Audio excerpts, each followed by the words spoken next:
Welcome to Suji's cooking channel. இன்னைக்கு நம்ம சேனல்ல ட்ரை பெப்பர் சிக்கன் ரெசிபி தாங்க இன்னைக்கு பண்ண போறோம். அதுக்கு ஃபர்ஸ்ட் ஒரு பேன் வச்சிடலாம். பேன் நல்லா ஹீட் ஆகட்டும். ஹீட் ஆனதுமே காஷ்மீரி சில்லி ஒரு 8 நம்பர் சில்லி எடுத்து நல்லா ட்ரை ரோஸ்ட் பண்ணிடலாங்க.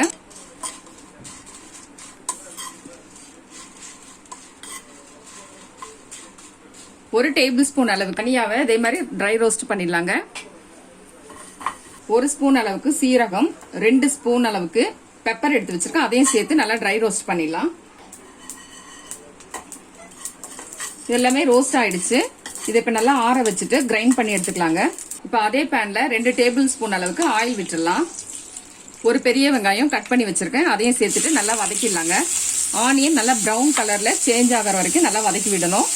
இந்த அளவுக்கு கலர் சேஞ்ச் ஆனதுமே நல்லா ஆற வச்சுட்டு இதையுமே நல்லா அரைச்சு எடுத்துட்டு வந்துடலாங்க.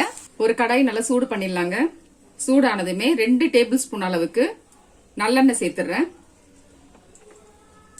1 ஸ்பூன் அளவுக்கு இஞ்சி பூண்டு பேஸ்ட். இஞ்சி பூண்டு வதங்கினதுமே 1/2 kg சிக்கன் அதுல சேர்த்துடலாம்.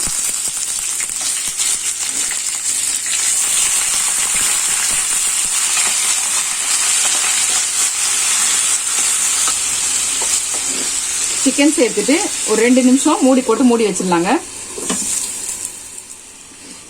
ஓபன் பண்ணிடலாங்க. இதுல பொடி பண்ணி வச்சிருக்க மசாலாவை ஆட் பண்ணிடலாம். மசாலா ஆட் பண்ணிட்டு நல்லா கிளறி விடணுங்க. திரும்பவும் மூடி போட்டு ஒரு 2 நிமிஷம் அப்படியே வேக விட்டுடலாம்.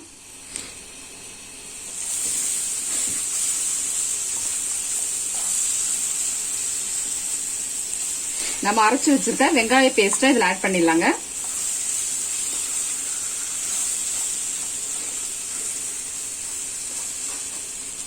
தேவையான அளவுக்கு சால்ட் ஆட் பண்ணிடலாம். கொஞ்சமா தண்ணி ஆட் பண்ணிட்டு சிக்கன் ஒரு 15 மினிட்ஸ் அப்படியே வேக விட்டுடலாம்.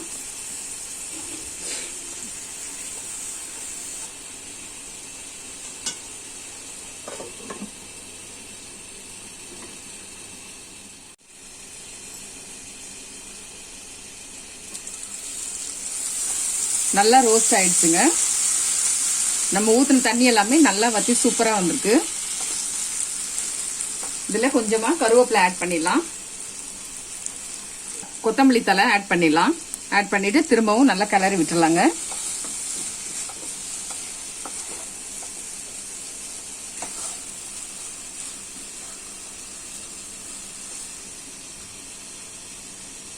அவ்வளவுதாங்க. ரொம்ப சிம்பிளான ட்ரை பெப்பர் சிக்கன் ரெசிபி இப்ப பண்ணிட்டோம். நீங்களும் உங்க வீட்ல இதே மாதிரி ட்ரை பண்ணி பார்த்துட்டு உங்களுடைய கமெண்ட்ஸ் எனக்கு சொல்லுங்க. உங்களுக்கு ரொம்ப பிடிச்சிருந்ததுன்னா என்னோட சேனலை சப்ஸ்கிரைப் பண்ணிடுங்க. Okay, bye friends.